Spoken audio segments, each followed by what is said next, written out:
São muitos, são fortes, são batalhadores, são esperançosos, são rostos, são vozes, são braços, são corações. São pretos, são brancos, são indígenas, são orientais. São 469 anos. São Paulo, a cidade que faz aniversário, tem um pouco de cada um de nós. Sou São Paulo, sou São Paulo, sou São Paulo, sou São Paulo.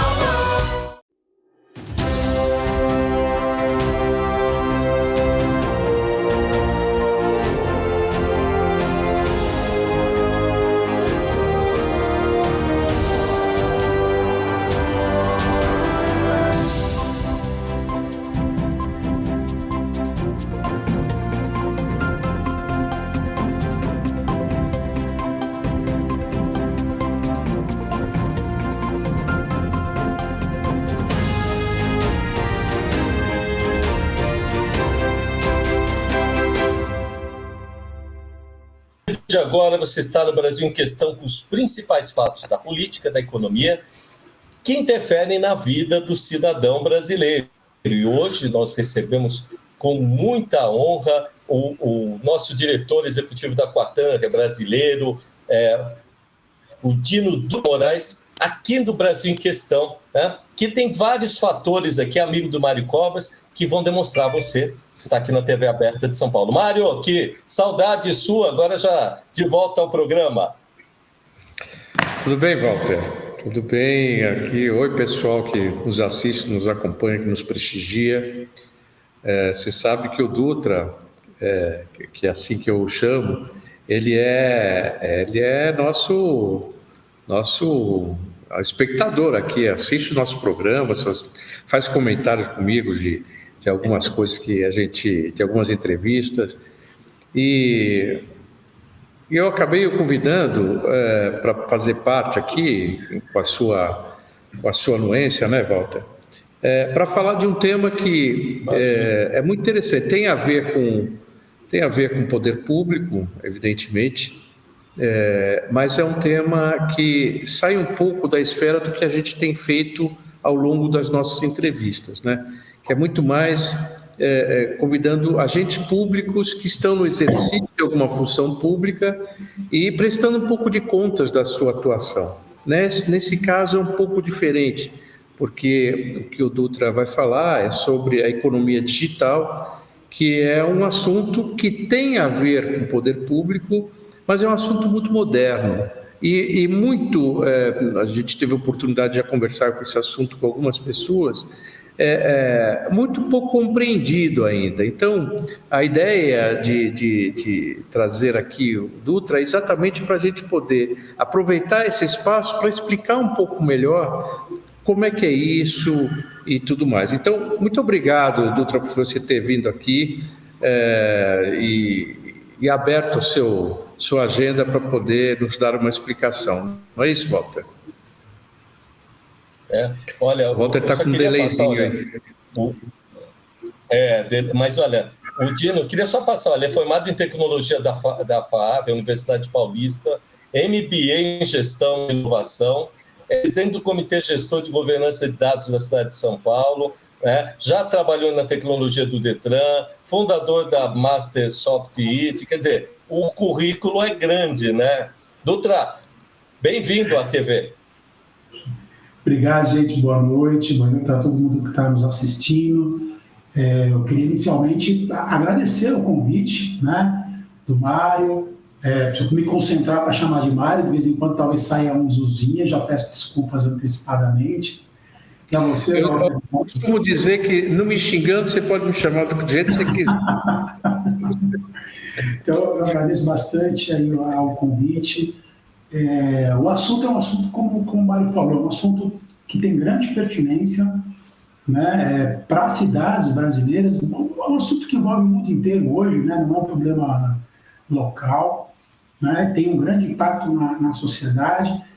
O tema é extenso, eu estava falando um pouco aqui ainda no bastidor com o Walter, ele falou assim, que eu tenho uma apresentação aqui que o resumo tem 127 slides, né? Então a gente, até por conta disso, a gente está preparando um livro, eu espero que esse livro seja lançado ainda no primeiro trimestre, para falar desse tema com um pouco mais de profundidade, etc. Tá? A minha primeira vez, eu vou aqui tentar começar a falar um pouco sobre o que é a economia digital, o que é esse fenômeno. Eu espero que vocês aí me municiem com perguntas, enfim, para que a gente possa realmente responder questões que possam estar passando pela cabeça das pessoas que estão aí nos vendo nesse momento, tá? Então, a questão da economia digital, a gente chama dessa maneira agora, mas nenhum fenômeno é instantâneo, né? Ninguém vira a chave e fala assim, olha, nasceu hoje, né, a idade moderna, aqueles marcos históricos que a gente tem, não é assim tão simples de falar. Mas do que se trata a economia digital em essência? Tudo aquilo que a gente adquire de bens, né, de serviços, através desses mecanismos digitais, do celular, do seu computador na sua casa, do seu telefone, da sua televisão. Isso vai entrar no nosso dia a dia. A gente vai estar assistindo um filme, uma novela, um seriado, vai achar legal a calça, a camisa que alguém está usando lá, um copo, e você vai fazer a compra, né, desse produto. Tá? Então, uma grande revolução que vem do processo de construção e de evolução das plataformas digitais, dos meios de comunicação, principalmente, né, dos dispositivos móveis, né, do celular, que de repente colocou um poder absurdo na mão de cada indivíduo e que aproximou o cidadão, o consumidor, desse seu provedor de soluções, das big techs e tanta infinidade de coisas. Tá? A gente pode ter um monte de definição aqui. A gente pode, por exemplo, se vocês pegarem a OCDE, que, como eu falei, o mundo inteiro está tentando entender esse fenômeno, tá? Ela coloca o seguinte, né? O que ela chama de economia digital, como é que ela entende que se trata de algo da economia digital, né? São processos que têm acentuada dependência do que a gente chama de intangíveis. Você lida com a informação, com os dados daquele cidadão, daquele consumidor, né? São transações bilaterais, né? Você tem a figura da intermediação fazendo o processo, tá? E aí vem o grande problema que a gente tem, que o Mário já participou comigo de algumas conversas nesse sentido, que é assim, onde está a cadeia de valor, né? Porque isso acontece em qualquer lugar do mundo. Você não tem mais aquela necessidade de abrir um escritório, né, uma operação naquela cidade, naquele país, para poder atingir seu público. Você faz isso de qualquer lugar. E isso dificulta, né, em termos de Brasil, da legislação brasileira, tributária, como é que as cidades enfrentam esse desafio, né? Então, para nós, se a gente for falar do ponto de vista olhando para a legislação brasileira, olhando para a nossa cultura, a gente fala que isso são processos de aquisições de bens ou de serviços que acontecem através das plataformas digitais, né? E que, de alguma forma, vão resultar no uso do viário público da cidade, seja para entrega, né, desse produto, impactando assim, né, também em custos, em aspectos de fiscalização, uma série de coisas da cidade. Então, economia digital é isso. Agora, você tem aí que olhar para essa questão de maneira multifacetada, né? Cada vez mais as atividades que a gente chama da economia tradicional, elas estão migrando para esse universo. Então, quanto mais agora a gente tem um fenômeno do 5G, né? O que isso vai fazer? Vai dar condição de você oferecer mais e mais serviços através dos meios digitais, né? E qual é o resultado imediato desse processo de digitalização? As cidades brasileiras vão perdendo a arrecadação, né? Vão perdendo a arrecadação do ICMS, vão perder a participação que elas têm direito de ICMS, vão perder o ISS, porque você não sabe mais de onde está vindo aquele produto, né? Quem está efetivamente realizando a prestação do serviço, porque isso fica uma cadeia um tanto quanto obscurecida, né? Você tem a figura da intermediação, né? Você faz um pedido de um carro para te levar de um ponto ao outro, tem uma empresa que vai intermediar isso para você, vai procurar um motorista, vai conduzir até você, vai fazer os pagamentos e tudo, né? Então o Estado fica cada vez mais complicado para ele compreender esse fenômeno, fiscalizar esse fenômeno. Mas esse problema não é apenas do Brasil, tá? Não é uma peculiaridade nossa, né? Como eu falei, pois não? Desculpa, sei que tinha uma pergunta. A OCDE, ela fez um movimento... Estou escutando. Reuniu 136 países com que objetivo?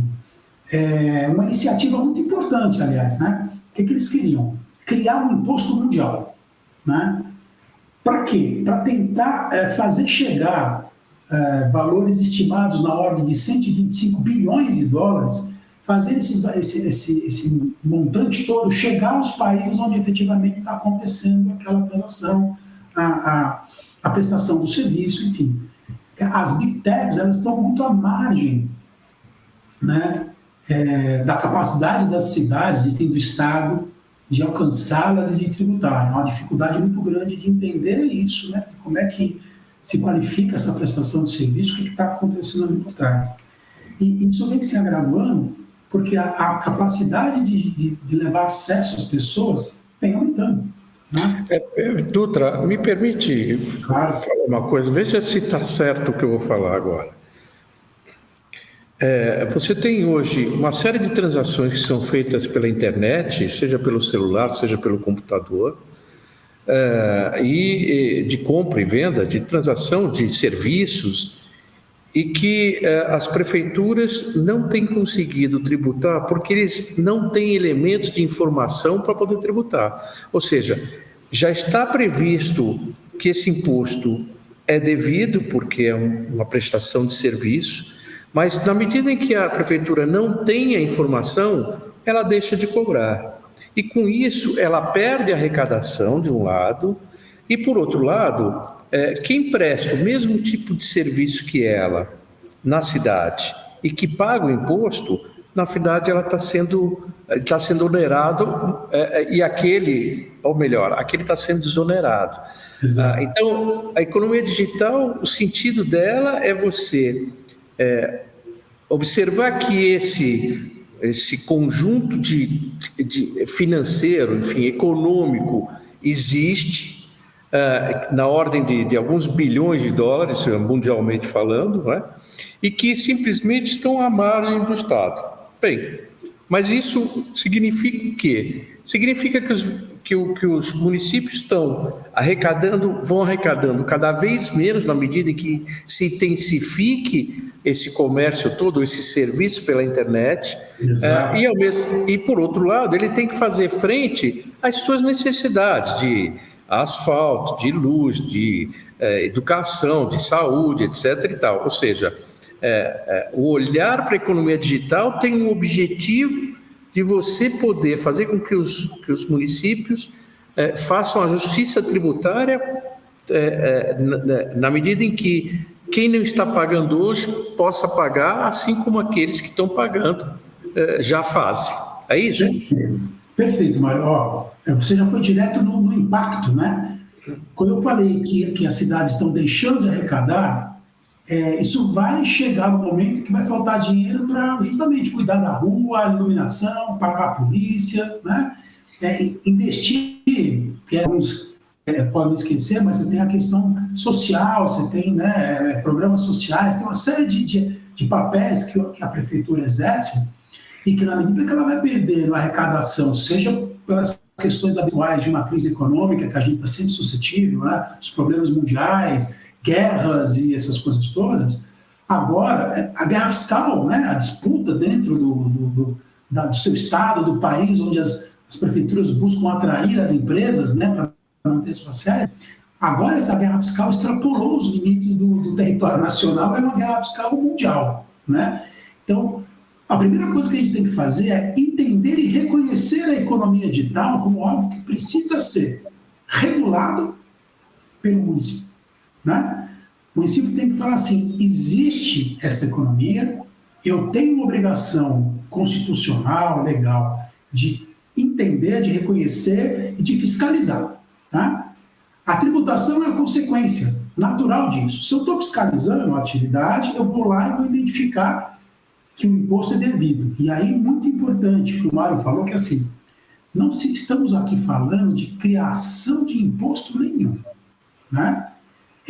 Você tem já, dentro do arcabouço legal brasileiro, sustentação para você abordar diversas dessas atividades e executar essa cobrança. Tá? Então, ninguém está inventando nada. Agora, justamente o que o Mário falou, o município tem dificuldade de enxergar e de lidar com essa situação. E se ele não fizer isso com urgência, vai haver um colapso fiscal. Né? Vai perder a capacidade de investir, de fazer o dia a dia da prefeitura. O que a gente vem trabalhando ao longo desses anos, seja com workshops, consultorias, enfim, é demonstrar para as cidades, demonstrar para o poder público a sua obrigação, em primeiro lugar, né, de regular e de fiscalizar, e que ele deve ter instrumento para que ele execute a cobrança que é devida por essas atividades. Né? Falando de ISS, ok? A gente está falando aqui de trazer o ISS das atividades, dessa prestação de serviço para as prefeituras. Bom, de acordo, Mário? Ficou claro? Mário. Eu acho que sim. O problema é que eu acho que essa pergunta era melhor dirigir ao Walter, porque eu já conheço um pouco do assunto e já estou com um pouco de intimidade. Então, enfim, o objetivo aqui é exatamente a gente pegar as pessoas que não ouviu falar nesse assunto, para ver se a gente está sendo claro o suficiente para poder, enfim, aproveitar esse tempo dessa explanação, não é? Você conseguiu entender, Walter, o que está acontecendo? Então, eu tenho algumas dúvidas, e eu queria perguntar muito para o Dino, né? Por exemplo, a gente tem alguns tributos que você vai pagar, por exemplo, sei lá, um Detran, né? Multas do Detran. E a plataforma, as plataformas que nós temos não são unificadas às vezes, né? Então, por exemplo, outro dia eu tive lá que olhar um sistema aí de um IPVA que ficou para trás e ele caiu num outro sistema, para pagamento, inclusive do que cai às vezes no arquivo, né? No caso específico meu, eu gosto dos casos, por exemplo, tinha uma cobrança que, independente do IPVA atrasado, tive que pagar numa outra página, né? Não existe uma unificação. Quando a gente fala de economia digital, eu penso nesses sistemas. Eu estou correto em pensar, por exemplo, o ISS, o ICMS, os impostos que um contador eventualmente tem que fazer pelas empresas. Esse arcabouço, ele está meio que composto numa sistemática nova. É isso que eu não consigo entender, porque eu contribuinte, ou eu cidadão, eu vou pagar um negócio, eu fico meio doido para pagar as coisas, né? Vai aqui, paga aqui, vai aqui, paga no outro lado. E, no fim, eu não pago nada. Esse negócio do Detran, Dino, eu até falei para Mário, e deve ter muita gente com esse sistema. Eu, por exemplo, só fui descobrir que devia para o IPVA quando já caiu lá num cartório, num negócio que aí eu fui pagar no cartório e aí pagar as taxas pelo aquele protesto.com, tal, depois que eu descobri isso. Enfim, ninguém me avisou e o sistema de pagamento ele é muito obscuro, né? Eu não consigo acessar direto, eu tenho que até alugar para pagar, né? Não dúvida nisso. Será que dá para esclarecer um pouquinho? Não, olha só que interessante o que você está falando, porque assim, a complexidade do nosso sistema tributário é algo que, como dizem, né, só no Brasil, né? Quando a gente fala da economia digital, você vai impactar nas 3 instâncias que a gente tem, tanto no governo federal, no governo estadual e no municipal, tá? A economia digital ela vai ser pautada na tributação das organizações, das empresas, né? IPVA é um tributo pago pelo cidadão. Aqui, o cidadão, ele é meramente um tomador desses serviços, tá? Então, não tem nenhum processo que o cidadão vai ter que entrar para fazer nada. Ele está completamente isento de qualquer ação nesse sentido. Ele é um tomador. Então, por exemplo, se eu acesso um site lá no Japão, na China, a ideia é que eu estou aqui, né? Vamos falar que eu estou na cidade de São Paulo e estou contratando um serviço que vem de fora. A solução da economia digital tem que conseguir alcançar o quê? Fazer com que essa atividade que está sendo importada possa ser fiscalizada, né? Eu, cidadão, tenho a assistência do Estado, né? E possa ser devidamente tributada e cobrada ainda que a empresa seja de fora do país, tá? E aí a grande vantagem, eu vou só chegar mais perto do que você está colocando, é que essa solução vai viabilizar também a unificação de todos os processos, né? Então, essa empresa vai conseguir verificar o valor que tem que pagar, vai fazer o pagamento, tudo numa única maneira, integrado, tá? Seja o ISS ou qualquer outra tarifa, taxa que for envolvida, né? Então, é muito importante isso. Eu gostei da tua colocação, porque a gente não pode tratar a economia digital da mesma maneira que trata a economia formal, tá? Eu vou explicar muito o porquê disso, considerando as iniciativas que muitas cidades tomaram ao longo dos últimos 10 anos, mais ou menos, tentando tributar dessas empresas, tá? Você, ao deparar com a situação dos aplicativos de entrega ou de transportes, muitas prefeituras tentaram a seguinte ação: execução de leis, né, criação de leis, decretos, enfim, todo o instrumento jurídico, e dizendo o seguinte: olha, fulano, empresa, você tem que cadastrar aqui o seu motorista, você tem que cadastrar o seu entregador, você tem que ter um escritório aqui na minha cidade, né? E todas as ações que tomaram esse rumo fracassaram. Fracassaram por quê? Né? Porque elas, né, reiterando, estão usando modelos antigos para abordar uma economia completamente nova e atacar a essência dessa economia, que é o modelo de negócio, né? O modelo de negócio dessas plataformas, elas não têm por que ter que ter escritório em município nenhum, né? Elas não fazem contratação de parceiros ou de qualquer, como queira chamar, pensando se ele é da cidade A, B, C ou D, né? Então, quando as cidades brasileiras tentaram abordar esse problema, querendo cobrar das empresas, né, uma sequência de procedimentos para garantir a ela o alcance, que é manter o escritório na sua cidade, etc., elas perderam esses processos. Isso foi tudo judicializado e todas perderam. Então, para que a gente possa compreender a economia digital e para que o Estado consiga realmente alcançá-la, fiscalizar, etc., o Estado precisa tratar o assunto no mesmo nível. Ele não pode fazer esse tipo de exigência. A essência da economia digital, a gente chama de transação, ele é transacional. Quando eu tenho interesse em comprar uma coisa, eu pego meu celular e compro. Eu desliguei meu celular, acabou.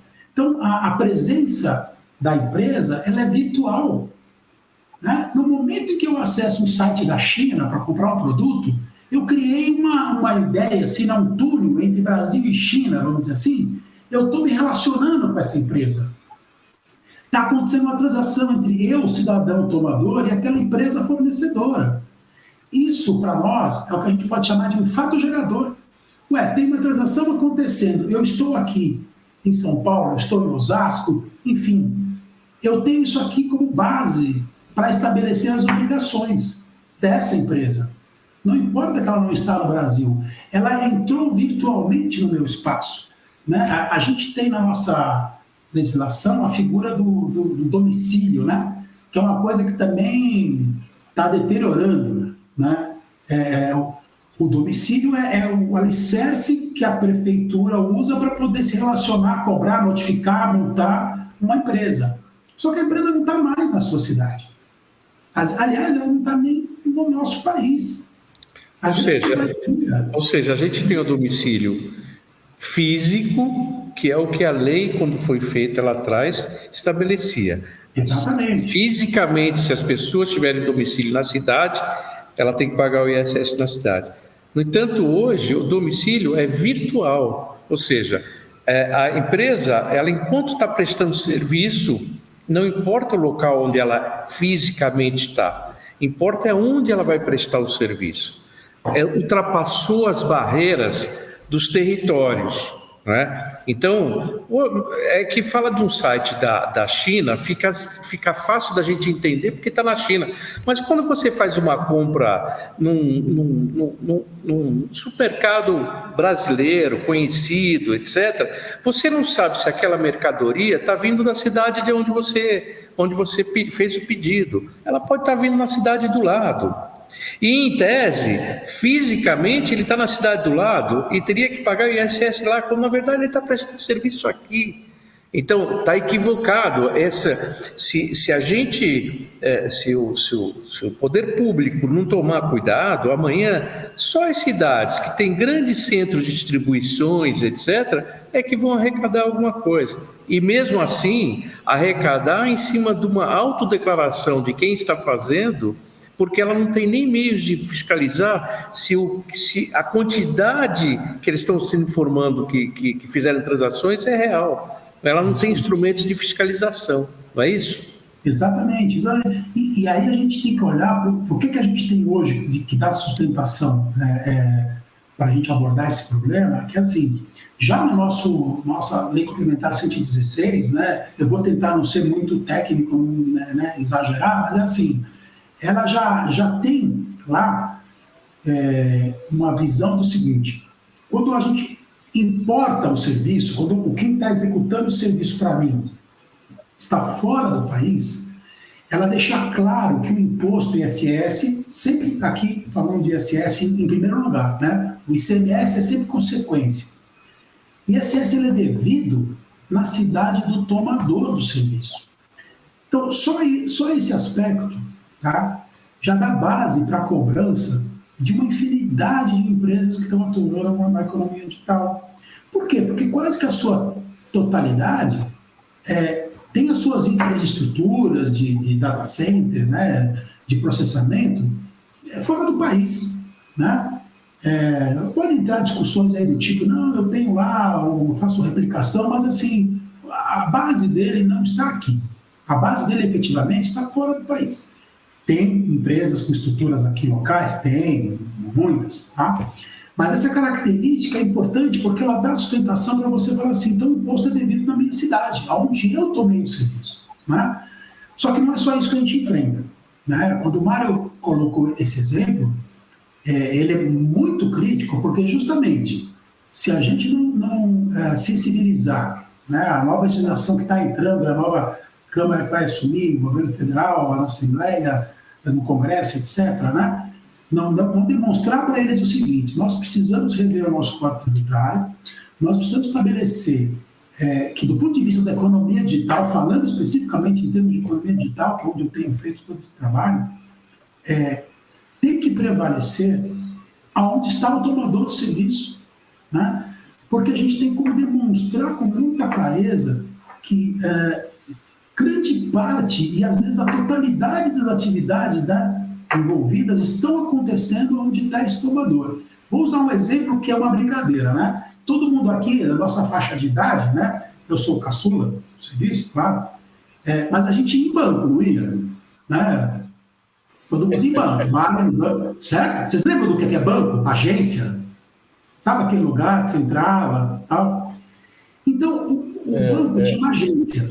Onde tinha aquele negócio, papel que as pessoas aceitavam para receber, que hoje é difícil aceitar.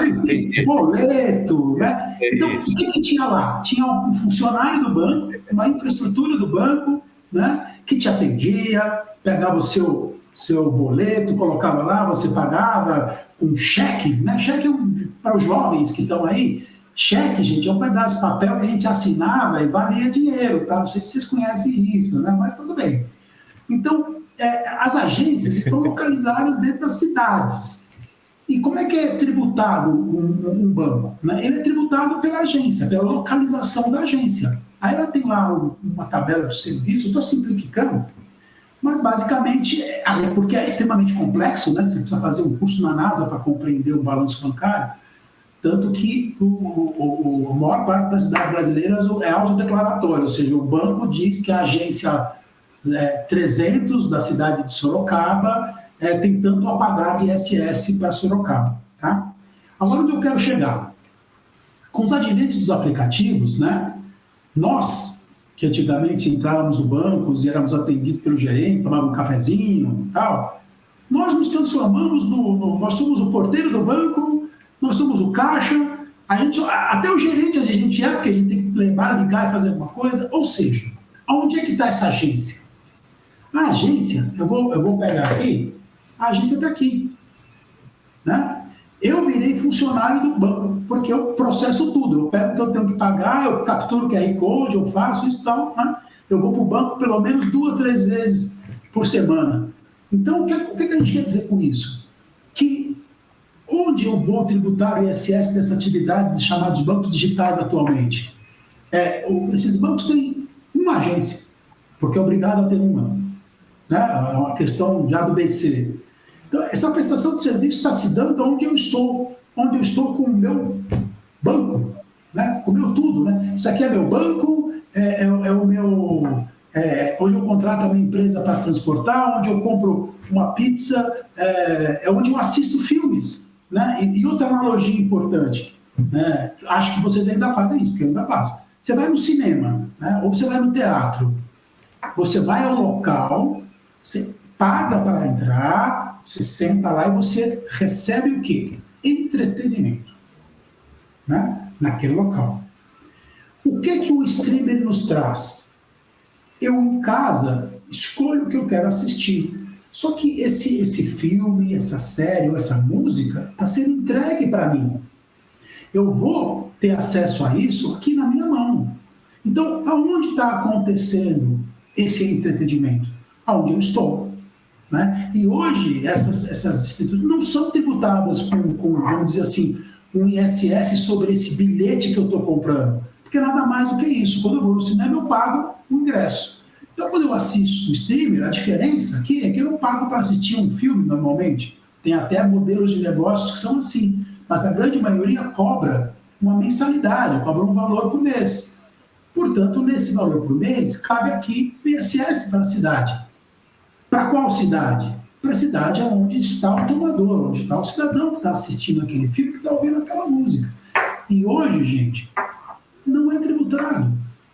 Né? Essas plataformas não pagam esse imposto. Bom, a grande maioria da economia digital não faz a cobrança. Quando acontece, e é extremamente raro, somente aí as grandes cidades como São Paulo conseguiu enfrentar isso e conseguiu uma ação, mas mesmo assim, justamente por conta da nossa chamada aí guerra fiscal, já não está fazendo isso mais, porque a empresa em questão, que eu não vou fazer aqui o merchandising dela, sai de São Paulo e vai para outra cidade vizinha, ou seja, São Paulo perde a arrecadação de ISS e vai para outro lugar. Por quê? Porque a base que está sendo utilizada para discutir a cobrança do ISS é onde está o escritório da empresa, mas o escritório da empresa não configura a prestação de serviço. Quando a gente fala fundamentalmente de economia digital, de maneira geral também não, mas na economia digital ainda mais, porque o escritório é meramente uma representação. Toda a prestação de serviço da empresa digital está acontecendo lá no back-office dela.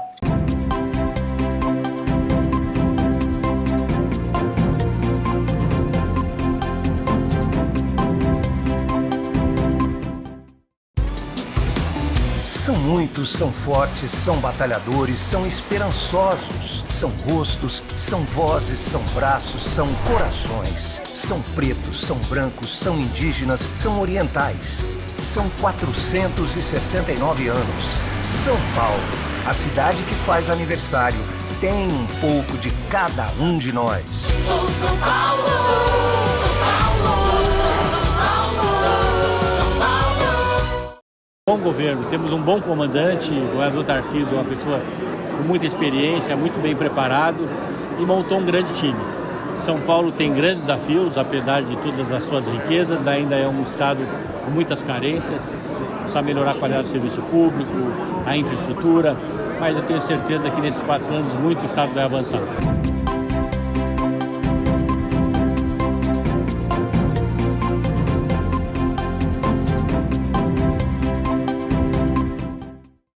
Mas não quero me furtar, apesar de não ser o centro, mas eu não quero me furtar de fazer um comentário para o Walter, assim. Walter, quando você fala, eu acho que eu entendo a sua analogia com a questão de IPTU, essas coisas todas, com a economia digital, as dificuldades que você percebe no universo aqui e nesse outro mundo. Por incrível que pareça, você proceder, né, na economia digital, você superando o aspecto de você falar assim, eu entendi que eu tenho que reconhecer, eu entendi que eu tenho que regular.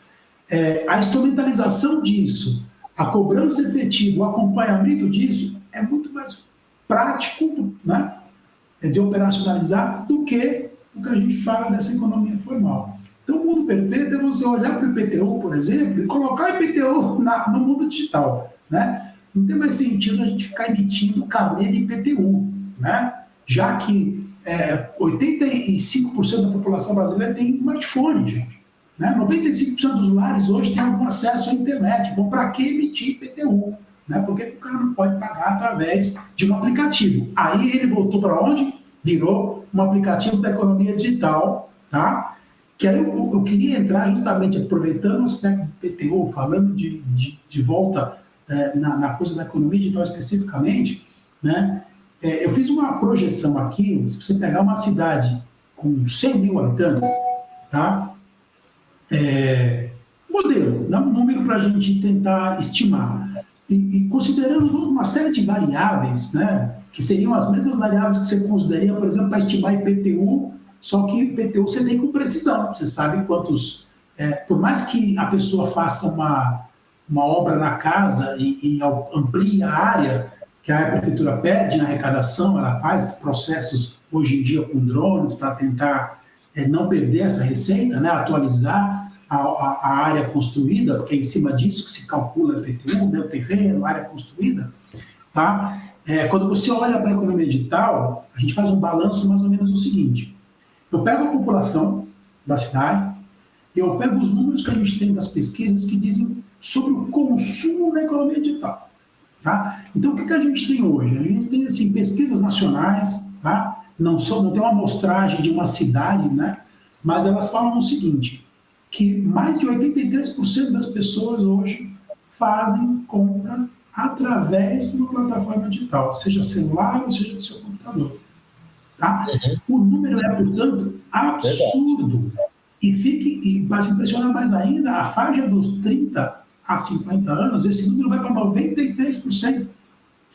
Garanto que todo mundo aqui fez alguma compra pelo celular, nem que seja do app. Eu fiz tudo no Natal, eu fiz tudo pelo celular. Pronto. Eu presentes pelo celular, Shopee, tudo. Tudo isso que você fez, Walter, não incidiu em ISS. Não incidiu em ISS. Ou melhor, incidiu, mas não foi recolhido. Correto, mas está certo. Era um imposto devido e ninguém cobrou, não sabia nem aonde cobrar. Como é que eu vou cobrar? Onde está a Shopee? A Shopee, novamente, é uma empresa de fora do país. Só que está acontecendo uma prestação de serviço e, olha, você podia ter comprado um presente lá para entregar em outra cidade. Só que a intermediação da Shopee se deu em você, onde você está.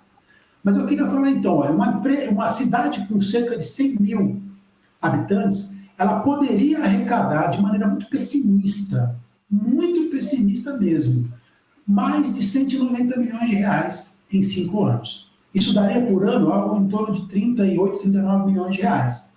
Tá? considerando todos esses parâmetros que são nacionais. Então, é evidente que você precisa fazer uma observação mais minuciosa, né? Você precisa entrar na cidade, fazer uma pesquisa de consumo, de hábitos de consumo, para chegar no número melhor, tá? Mas esses números são bem próximos da realidade, né? Hoje você viu, você acabou de falar, eu também compro tudo pelo celular e olha, né? Meu banco já é no celular, eu faço as compras pelo celular, é impressionante. Eu sou usuário de streamers, né? Eu assisto meus filhos, minha filha é usuária de tudo isso, assiste dos desenhos dela, as coisas, música que a gente tem. Eu tenho o meu usuário, a minha mulher tem o dela, minha filha já tem o dela para não atrapalhar, porque assim, senão ela coloca um monte de música de Pokémon e não consigo escutar mais nada, né? Então, isso vai mostrando o quanto a gente vai cada vez mais para esse consumo. Se você considerar uma cidade, para uma cidade de 100 mil habitantes e pegar o orçamento que ela tem anual, um orçamento que é sustentado pelo quê? Primeiro IPTU, né, que é o imposto que a cidade controla melhor. Ele vai pegar aí o dinheiro que vem da participação do ICMS. E esse, se você pegar a pandemia, tem cidade aí que ainda não conseguiu medir o estrago que o processo da pandemia fez na sua arrecadação. Por quê? Porque todo mundo aumentou o consumo através dos aplicativos. E acontece aquilo que o Mário falou.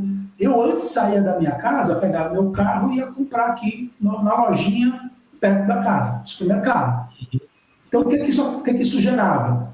Participação do ICMS para a cidade em que eu moro, né? No momento que eu passei a comprar pelo aplicativo, né, a empresa está pegando esses produtos, eu não sei aonde, no centro de distribuição dele, mantém e traz até a minha casa. Lá se vai a participação do ICMS que a minha cidade tinha. E essa prestação de serviço que ela está fazendo, porque ela é uma intermediadora, né? Ela está me oferecendo um aplicativo que eu escolho os produtos, está cobrando de mim, está pagando o entregador, eu nem tenho visibilidade disso, às vezes eu nem sei o valor envolvido.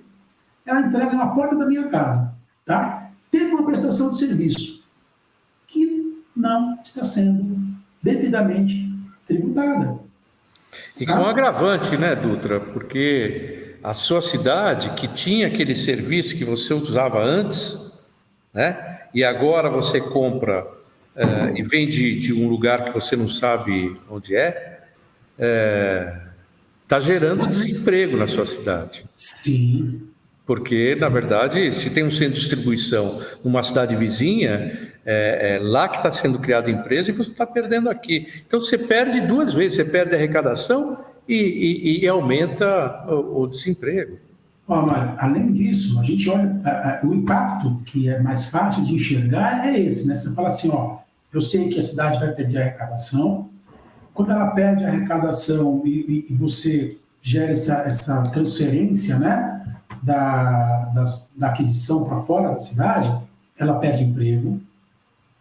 Agora, o pessoal esquece de outra coisa, ó. Existe um impacto ambiental nisso tudo, né? Só para vocês terem ideia, durante novamente o pico da pandemia, a gente chegou a aumentar 40% o volume de lixo plástico de embalagem, né? Olha só, porque o delivery, ele essencialmente é isso. Além de você ter, né, você vai colocar comida, você vai colocar uma de papel, mas você vai colocar no plástico e tal para levar isso, para transportar. Então você tem um impacto ambiental aqui. Foi medido? Não. Esse impacto ambiental, essa pegada aqui não foi avaliada.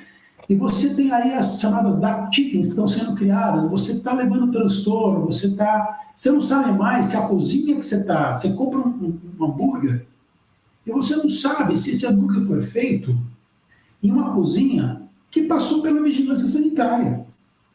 Você não consegue mais saber disso, né? Você não sabe mais, você fala assim, eu vou comprar um sanduíche XYZ, né, que você está acostumado a comer, já tem um nome, né, de um restaurante, mas quando você está pedindo ele hoje, você não sabe, você não tem mais certeza de quem está sendo feito por aquele que criou lá o bauru, tá? Então, tudo isso se perde, né? Então, é isso que a gente está batendo. Até porque já houve uma diferença. Antes você escolhia pelo restaurante e tal. Agora, já vem assim, tem uma promoção de tal prato. Porque ele já sabe que esse prato tem muita saída, etc. Então faz um prato mais barato. Ele já não diz de onde vem. Sim, e aí você, de a fato... relação dos restaurantes com os aplicativos de entrega mudou. Há 3, 4 anos atrás era paixão. E como a gente sabe, paixão e ódio é fácil de trocar, né? Hoje eles perceberam que muitas dessas empresas, elas estão, de certa maneira, falam, bom, peraí, eu já conheço bem o cliente, sei o que ele quer. Monta essas cozinhas, né, estrategicamente localizadas, porque ele também sabe aonde ele deve montar a cozinha para sempre garantir um prazo de entrega ideal para esses clientes, e não precisa mais do antigo restaurante lá, da lanchonete. Essa é a realidade, tá? Então, continuando na linha dos impactos que são intangíveis, a gente ainda não consegue alcançar tudo o que a economia digital vai gerar, só que eu queria dizer que a gente também não estou aqui demonizando, muito pelo contrário, eu sou de tecnologia desde os meus 15 anos de idade, esses modelos são perfeitos, são excelentes, eles dão realmente isso tudo, mas está faltando o Estado aí, está faltando regulação aí, né? Porque a gente tem aí aspectos trabalhistas, né, que se perdem, né? Eles contam uma história muito bonita, né? Falam assim, olha, eu não tenho funcionários, eu tenho empreendedores, né? Todo mundo é empresário. Pô, todo mundo é empresário, né? O cara tem que fazer 20, 30, 40 entregas, ele é cobrado para acelerar, aí depois ele cai, quebra a perna, perde a moto. Você vai ajudar? Aí, não, a empresa de intermediação diz, sinto muito, obrigado, né? Eu não cobro a exclusividade dele, mas se ele não me atender, ele perde chamados. Ué, né? Isso beira, né, uma situação extremamente, olha, vamos dizer assim, uma relação de trabalho estranha, né, que a gente tem. Então, isso, falta o Estado aí olhando e entendendo o que está acontecendo. Alguns falam assim, olha, eu sou economia circular. Economia circular é um negócio super legal, muito interessante. E na maioria desses aplicativos não tem nada de economia circular. Tá? Não sei se o conceito de economia circular é claro, mas é uma coisa de você conseguir juntar as pontas, né, numa determinada região e fazer isso acontecer, né, incentivando o desenvolvimento de uma comunidade, por exemplo. Né? Imagina uma comunidade onde você consegue, tem um cara que faz o produto, o outro que entrega, né? E assim por diante. Então, não tem nada de economia circular quando você fala das big techs. Né? Você tem reconhecimentos hoje mundiais, você tem aí o secretário de Finanças da Alemanha, onde ele falou assim, gente, os caras estão procurando montar empresas em países que são altamente permissivos, que não cobram nada, né? Cobram um IR para montar suas operações. Então, o assunto está borbulhando no mundo inteiro porque é uma situação crítica e só tende a piorar. Por quê? Porque a evolução da tecnologia não vai parar, a possibilidade de acesso à banda, né, o 5G, daqui a pouco vai vir o 6G ou 7G, então a gente vai conseguir, aqui, nós, nesse momento, né, isso há 4, 5 anos atrás seria muito mais difícil. A pandemia também trouxe esse aspecto de mostrar para as empresas a possibilidade do trabalho em casa, né? E essa situação que a gente está fazendo uma entrevista, né? Enfim, um bate-papo gostoso, eu estou na minha casa, o Mário na dele, você está aí na sua, enfim, isso vai se tornar ainda mais viável. Então você vai ter terapia, né? O psicólogo, para que o psicólogo vai necessariamente aí receber um paciente? Vai dar para fazer assim, até porque, quando a gente fala de virtualização, a gente hoje tem que falar do metaverso que está sendo discutido. Então, a tendência daqui a pouco você vai colocar o óculos e você vai se sentir que está na clínica conversando com o seu médico. Então, a telemedicina está acontecendo. O pessoal hoje, ele está buscando isso, essa facilidade, ele não está olhando só para o preço, né? Então, tem espaço no mercado para todo mundo. Você quer ter um aplicativo que vai oferecer com baixo custo? Ótimo, tá? Mas o usuário não está mais só nisso. Então, quando a gente compara transporte individual de passageiros, ou táxi com isso, vou sair um pouco fora do aspecto da economia digital, mas assim, não adianta você falar assim que não vai tirar o aplicativo de transporte versus o táxi. Não, o que você precisa fazer é fazer com que o táxi possa atuar o mais próximo possível do modelo do aplicativo, né? Você precisa categorizar isso tudo. Você não tem que transformar todo mundo em CLT, por exemplo. Então agora todo trabalhador de aplicativo vira funcionário CLT. Não é essa a resposta também. O primeiro passo que a gente tem que fazer é reconhecer essa atividade e buscar os métodos corretos para fiscalizá-la. Você só vai saber o que fazer com cada uma delas. São 3 milhões de aplicativos, gente. Você só vai saber o que fazer quando você pegar cada uma delas e só sair e abrir. O que você faz? Como é que você se remunera? Opa, ok, então vamos tributar. Não vai tributar. Né? Então não adianta fazer adivinhação. Agora, omissão não dá. E o que a gente vive hoje é isso. O Estado não toma uma posição, não vai lá e regula, porque é um assunto espinhoso. É assunto espinhoso, você não tenha dúvida. Ninguém vai aceitar assim, dando sorrisos, né? Falando assim, que delícia, agora eu vou pagar a ISS que não pagava. Mas é devido, você devia. Né? Não está se inventando, não está criando história, é devido. A dificuldade que hoje a gente sente, e aqui eu quero fazer uma menção, né? Como eu falei, eu não sei, mais de 80, 90 cidades a gente já andou, eu fui lá fazendo workshop, fazendo trabalhos nesse sentido, falando da economia digital, né? E o contraditório é a coisa mais maravilhosa que tem, né? Porque eu apanhei feito gente grande, muita cidade, o pessoal vinha lá. Olha, chamar de louco foi o elogio mais leve que eu escutei em algumas cidades, né? Não, isso não, acho que não vai poder fazer, né? Uma cidade, a gente, ao apresentar tudo que podia fazer, escutei, olha, pelo amor de Deus, não me dá tudo isso de informação não, que eu vou ter que trabalhar. Nossa, acredito. Exatamente. Então, assim, a gente chegou no ponto aqui, vou fazer essa menção honrosa, que é a cidade de Diadema, aqui em São Paulo. Por quê? Porque a cidade de Diadema teve, através aí do Felipe, junto do seu prefeito, o secretário de Finanças, o FUNCE, toda a equipe, Nelson, enfim, eles tiveram a coragem do quê? De avançar, se debruçar sobre o tema, né? Não apenas escutar, mas ir fundo, né?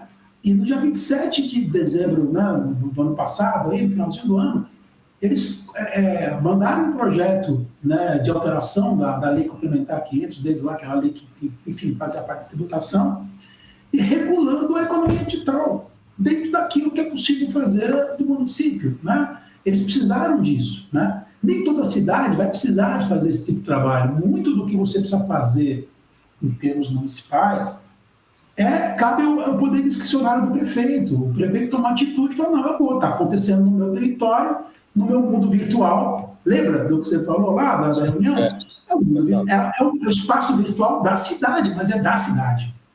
É na cidade, é o espaço virtual da cidade. Olha só, está consumindo energia da cidade, está consumindo a infraestrutura elétrica da cidade, está tudo acontecendo ali dentro. Então não tem espaço para você dizer que não é devido ali naquela cidade, a prestação de serviço que está acontecendo ali. E do outro lado, né, a gente tem que ter a coragem também de enfrentar os gaps, enfrentar os pontos que são obscuros, né, e abordar isso em termos federais para que a gente não crie uma situação de conflitos entre os municípios, porque acaba de novo a gerar mais munição para uma nova guerra fiscal, porque quando se entender, quando as cidades realmente entenderem o volume de recursos que existe na economia digital, você vai ter uma nova briga. Opa, eu quero. Por enquanto, falta coragem, falta ousadia, que no caso eu mais ou menos reitero meu elogio lá à cidade de Diadema, que vai mostrar o caminho do Brasil, assim a gente espera. Agora, quando você começar a ver os valores envolvidos, vai ter outro tipo de briga. Dutra, não, é o seguinte, nós já ultrapassamos o nosso tempo aqui. Opa! E tem um horário lá da TV, porque esse programa é ao vivo aqui nas redes, né? Agora está sendo ao vivo, mas ele é transmitido na TV e tem um espaço correto lá. E para a gente não ter que depois aparar muita coisa do que foi falado, é melhor a gente tentar encerrar agora e deixar o seguinte, eu acho que aí, aceitando a sugestão do Walter, a gente depois fazer uma crítica do programa e ver aquilo que eventualmente não foi abordado e que eventualmente a gente possa abordar num outro dia. Então fica aqui as considerações finais para você, para a gente poder encerrar essa entrevista de hoje. Tá ok, Jorge. Eu reitero meu agradecimento, né? É um tema que eu me inflamo, eu sou apaixonado por isso, quer dizer, tá assim no meu sangue a vontade de fazer isso virar, porque eu sei que isso vai ajudar as cidades brasileiras, vai ajudar a população, vai permitir que a cidade possa cuidar das pessoas, né? Então, eu agradeço vocês por esse espaço, por ter falado. Sei que o tema é realmente complexo, muito abrangente, e fico aqui à disposição de todos, de vocês e de qualquer um que tenha interesse em mandar algum tipo de questionamento, a gente está à disposição. Mais uma vez, obrigado e vamos para a próxima. Muito bem, então vamos aproveitar, né, Walter? Aquelas pessoas que eventualmente estão nos assistindo, que vão nos assistir, porque no final é disponibilizado isso também no nosso site, na internet. Aqueles que tiverem alguma dúvida, que queiram fazer, utilize o nosso meio de comunicação que a gente passa para o Dutra, e, enfim, para a equipe dele, para ele poder sanar. Ou até mesmo servir de subsídio para a nossa próxima conversa. Tá certo? É um prazer. Obrigado, Dutra. Obrigado, Walter. Boa noite. Geno, obrigado, viu? Ele vai bem na TV. Também tem imagem boa. Vai vender bem se voltar. Quando que vai para a TV? Olha, eu não sei se ele vai bem, mas o público feminino aprovou. Tá aqui, ó, pode ver. Só tem mulher aqui. Tchau, gente. Obrigado, viu? Até. Tchau, doutor. Obrigado. Foi ótimo. Obrigado, Mário. Tchau, gente.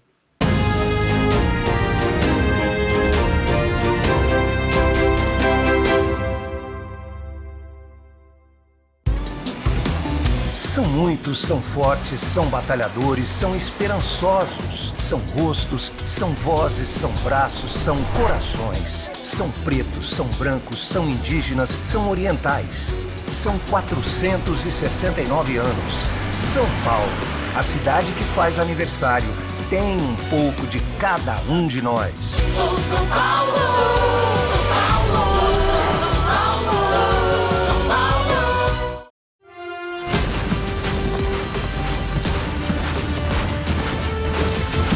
Ativando o modo avançado de desenvolvimento do cenário. Alterando cores do personagem.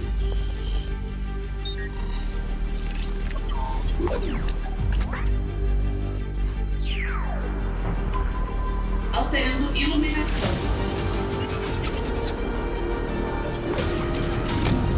Upgrade de arma. Filho, vai estudar até a tarde hoje? Oi, pai. Ainda faltam 20 minutinhos de aula, tá? Ó, eu vou terminar essa etapa de criação do meu jogo e já vou pra cama, tudo bem? Beleza, filho. Tá ficando incrível, hein? É. Arrebenta na tua saga. Valeu.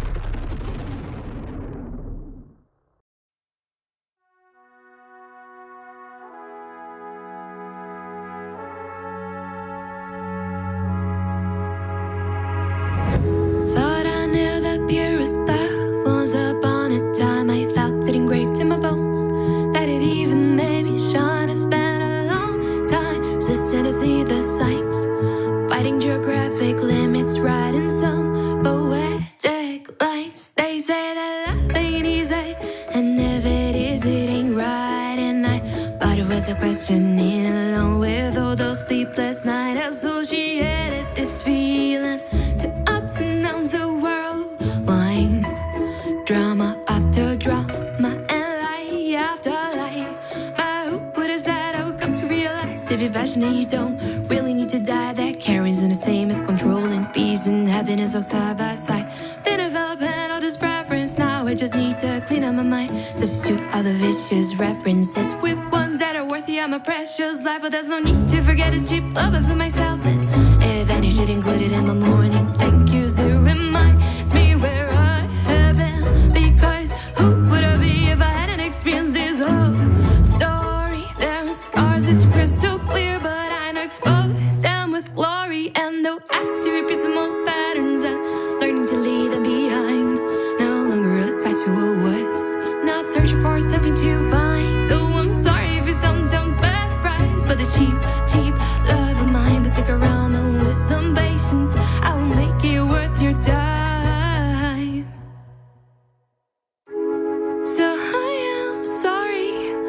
this cheap love of mine. But stick around, I'll be better this time.